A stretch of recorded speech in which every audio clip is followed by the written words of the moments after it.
अस्सलाम वालेकुम। थोड़ा पढ़ लो में खुश आमदीद। ENG 502 का लेसन नंबर 40 स्टार्ट करने जा रहे हैं हम। First language acquisition part 2। Topic number 228 the acquisition process. इस पूरे टॉपिक में बस वो एक ही बात कर रहे हैं, the linguistic repertoire of the child increases with the passage of time. बस ये पंच लाइन है कि बच्चा जो होता है वक्त के साथ साथ उसकी लैंग्वेज प्रोडक्शन में बेहतरी आती जाती है, उसकी लैंग्वेज वोकैबलरी बढ़ती जाती होती है। बस और फजूल है topic. Topic number 229 developing morphology. अब जी डेवलपिंग, सबसे पहले डेवलपिंग मॉर्फोलॉजी पे आ जाएंगे। बच्चा जब वर्ड्स डेवलप कर रहा होता है अपनी स्पीच में तो क्या क्या पहले स्टेजेस आती हैं उसमें। उनका कहना है कि सबसे पहले जब बच्चा टेलीग्राफिक स्पीच फॉर्म से, टेलीग्राफिक स्टेज से आगे चला जाता है तो उसके इन्फ्लेक्शनल मॉर्फीम्स आ जाते हैं उसकी स्पीच में। ये कैसे मॉर्फीम्स होते हैं? ये फंक्शनल मॉर्फीम्स होते हैं। इसे आप फंक्शनल मॉर्फीम्स भी कह लें। जैसे कि पहले बच्चा क्या करता है, ING फॉर्म लगाना शुरू कर देता है अपने वर्ड्स के साथ, अपनी वोकैबलरी के साथ। फिर वो दूसरी चीज़ सीखता है S लगाना, इन्फ्लेक्शनल S, ठीक है, या प्लूरल S भी कह लें आप। प्लूरल S लगाना सीख जाता है वो, ठीक है। तो उनका कहना है ये जो प्लूरल S लगाना वो सीखता है, the acquisition of the plural maker is often accompanied by a process of overgeneralisation. इस प्रोसेस को, ये जो प्रोसेस वो सीखता है प्लूरल बनाने का, कि S जिसके साथ भी लगा दो वो प्लूरल बन जाता है, इसको अक्सर ओवर जनरलाइजेशन की तरफ का कहा जाता है।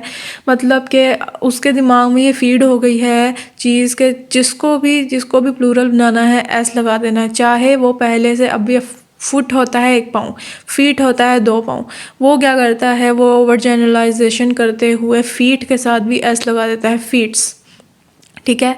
मैन होता है ज़्यादा मैन, ठीक है, ज़्यादा मैन जो होते हैं वो मैन होते हैं, वो उस मैन के साथ भी S लगा देता है कि ये प्लूरल बना रहा है इसे, ठीक है। फिर जी इसमें और आ जाती है डेवलपमेंट पोजेसिव इन्फ्लेक्शन, वो सीखते हैं जैसे कि girls dog, mom is book, इस तरह के पोजेसिव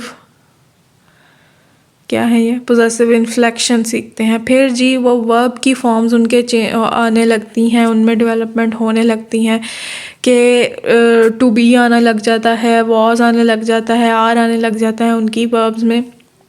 फिर वो ED इन्फ्लेक्शन सीख जाते हैं, तो थर्ड फॉर्म बनाने के लिए वर्ब की थर्ड फॉर्म के साथ जो ED लगता है वो इन्फ्लेक्शन सीख जाते हैं कि अच्छा पास्ट के लिए ED लगाना है। वो फिर इसे भी ओवर जनरलाइज्ड कर देते होते हैं, वो हर चीज़ को उसके जैसे गो वेंट गॉन है ना, वो इस गॉन के साथ भी ED लगा देंगे थर्ड फॉर्म बनाने के लिए, तो ओवर जनरलाइज कर देते होते हैं उस चीज़ को। फिर आहिस्ता आहिस्ता करते हैं, वक्त के साथ साथ करते हैं, उस पर वो तब्दीली आती है, फिर वो उस चीज़ को सही कर लेते होते हैं, रेगुलर फॉर्म्स बनाना सीख जाते होते हैं वो।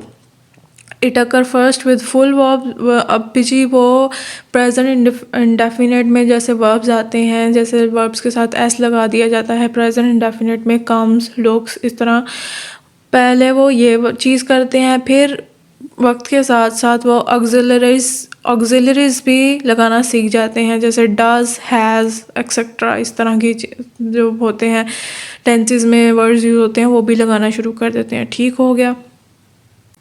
अब जी ये इन्होंने एक बहुत ही फजूल सी बात कर दी है। उनका कहना है कि मोस्टली पेरेंट्स ने ये क्लेम किया है कि हमारे बच्चे जो वर्ड्स बोल रहे हैं वो हम घर में यूज़ नहीं करते, ठीक है। तो ये इमिटेशन का नतीजा नहीं है कि बच्चे लैंग्वेज सीख रहे हैं हमसे। इमिटेशन होता है कॉपी करना। तो उनका कहना है कि हम ये वर्ड बोल नहीं रहे और इनकी ये स्पीच प्रोडक्शन में, स्पीच वोकैबलरी में उनके ये वर्ड आ गया है, वो बोलते हैं, तो ये इमिटेशन से तो ना हुआ ना, बच्चे जो सीख रहे हैं लैंग्वेज, ठीक है। तो ये इन्होंने ये बात किया। टॉपिक नंबर 230 डेवलपिंग सेंटेक्स। अब सेंटेक्स डेवलप होता है बच्चों में। अब इसी जो इमिटेशन का इन्होंने फजूल सा एक कॉन्सेप्ट दिया है कि इमिटेशन की वजह से नहीं आती स्पीच प्रोडक्शन, बच्चे नहीं सीखते इमिटेशन की वजह से। इसी के हक में एक एविडेंस उन्होंने दिया है कि एक अडल्ट ने एक जुमला बोला और उसी को एक बच्चे ने उससे देख के बोला। अडल्ट ने बोला the owl who Yeats candy runs fast. बच्चे ने बोला owl eat candy and he runs fast. तो दोनों का ये डिफरेंस हुआ। तो ये चीज़ कॉन्सेप्ट के हक में है चीज़ के इमिटेशन से नहीं सीख रहे बच्चे। अब ये देख लें, in the formation of question and the use of negatives there appear to be 3 identifiable stages. उनका कहना है क्वेश्चन बनाने के हवाले से और नेगेटिव यूज़ करने के हवाले से अपने सेंटेंसेस में 3 आइडेंटिफाइड स्टेजेस उन्होंने डिस्कवर की हैं बच्चों की, वो आगे हम पढ़ेंगे। बहरहाल एजेस, जिन एजेस में बच्चे सीखते हैं क्वेश्चन करना, क्वेश्चन बनाना, उनके सेंटेंसेस बनाना, वो ये स्टेजेस हैं। ये जी stage 1, stage 2, stage 3। Topic number 231 forming questions. सबसे पहली स्टेज क्या होती है? 2 प्रोसीजर होते हैं उनके क्वेश्चन बनाने में। पहली स्टेज में एक तो वो WH फॉर्म लगा देते हैं, मतलब वेयर एंड हु, ये फॉर्म लगा देते हैं क्वेश्चन बनाने के लिए, या वो अपनी टोन को थोड़ा ऊंचा करके बोल देते हैं क्वेश्चन के वे में। ठीक है, जैसे वेयर किटी और खाली डॉगी बोल दिया पर हाई इंटोनेशन के साथ, हाई टोन के साथ के सवाल पूछ रहे हैं हम, डॉगी। ठीक है। सेकंड स्टेज में उनका कहना है कि सेकंड स्टेज में वो क्या कहते हैं, मोर कॉम्प्लेक्स एक्सप्रेशन बनाने लग जाते हैं। हाई जो टोन होती है उनकी वैसे ही रहती है, वो फीचर वैसे ही होता है, पर मोर कॉम्प्लेक्स फॉर्म उनकी बनने लग जाती हैं। जैसे वो जो WH फॉर्म है वो ज़्यादा यूज़ करने लग जाते हैं, उसकी ज़्यादा फॉर्म्स यूज़ करने लग जाते हैं। व्हाट, वेयर, हु, हुज़, इसकी बहुत सारी फॉर्म्स वो यूज़ करने लग जाते हैं सेकंड स्टेज में। ठीक है। थर्ड स्टेज में वो ऑक्सिलरी फॉर्म्स यूज़ करने लग जाते हैं, जो टेंसेस में होती हैं ना, वो वाली यूज़ करने लग जाते हैं, जैसे हैव और डज और विल, शेल, इस तरह की फॉर्म्स वो यूज़ करने लग जाते हैं क्वेश्चन बनाने के लिए। ये ऑक्सिलरी फॉर्म्स हैं, या थर्ड स्टेज में बनाते हैं। Topic number 232 forming negatives. अब नेगेटिव्स क्या होता है? नो का इस्तेमाल करना अपने जुमले में, इसे नेगेटिव कहते हैं। तो जी फर्स्ट स्टेज में बच्चा क्या करता है, वो नो का वर्ड इस्तेमाल करता है और नॉट का वर्ड इस्तेमाल करता है अपने सेंटेंसेस में। ठीक है। सेकंड स्टेज में वो क्या करता है, डोंट और कांट के जैसे अल्फाज उसके स्पीच में आ जाते हैं नेगेटिव जाहिर करने के लिए, डोंट और कांट। इसके साथ नो और नॉट अभी तक चल रहा होता है, पर डोंट और कांट ऐड हो जाते हैं उनकी स्पीच में। ठीक है। He, no, bite you, I don't want it. ठीक है। थर्ड स्टेज में क्या होता है, ऑक्सिलरी फॉर्म्स आ जाती हैं टेंसेस में, जैसे फॉर्म्स यूज़ होती हैं डिडंट, वांट, हैवंट, इस तरह की फॉर्म्स आ जाती हैं। और साथ साथ उनका कहना है जब ये ऑक्सिलरी फॉर्म्स आ जाती हैं तो बच्चे की स्टेज 1 की जो फॉर्म्स हैं जैसे नॉट और नो, वो ख़त्म हो जाती हैं, डिसअपेयर हो जाती हैं।